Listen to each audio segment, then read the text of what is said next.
Hi and welcome to the first edition of Tech Roundup. Starting us off today, we have news from Microsoft.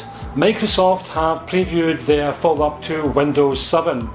The new operating system has a user interface which is similar in appearance to that of Windows Phone 7, similar in that it is a titled start screen replacing the familiar start menu. I understand it is planned for the system to be fully interchangeable and run on both PCs and tablets. Moving on to news from Google. Google are phasing out support for older browsers from the 1st of August. So those using Internet Explorer 7, Safari and Firefox 3.5, as well as their predecessors, to view Gmail, Google Calendar, TalkDocs and such like will lose some functions.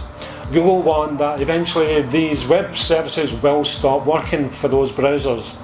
This move is part of a trend to stop the use of old browsers which can be insecure and not sophisticated enough to handle the latest web technologies. And news from Sony. Sony apparently are investigating another cyber attack, this time from a group called Luz Security, that's spelled L-U-L-Z, and they claim to have access to home addresses and passwords of around 1 million users.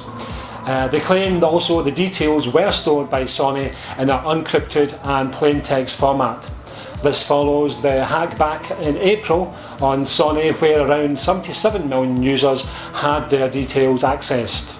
It's been reported that Apple will pay around $150 million to the 4 major labels for iCloud music rights, paying each of them in reality between $25 and $30 million in advance. However, this has been disputed by Apple, and earlier this week Apple announced it will unveil a new service called iCloud at the upcoming Worldwide Developer Conference.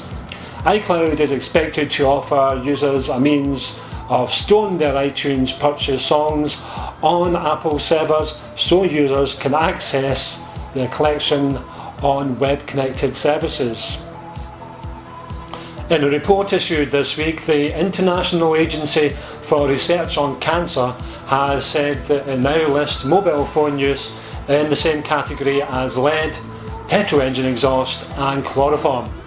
The wireless industry and the Federation Communications Commission and the US Food and Drug Administration have long maintained mobile phones are safe to use.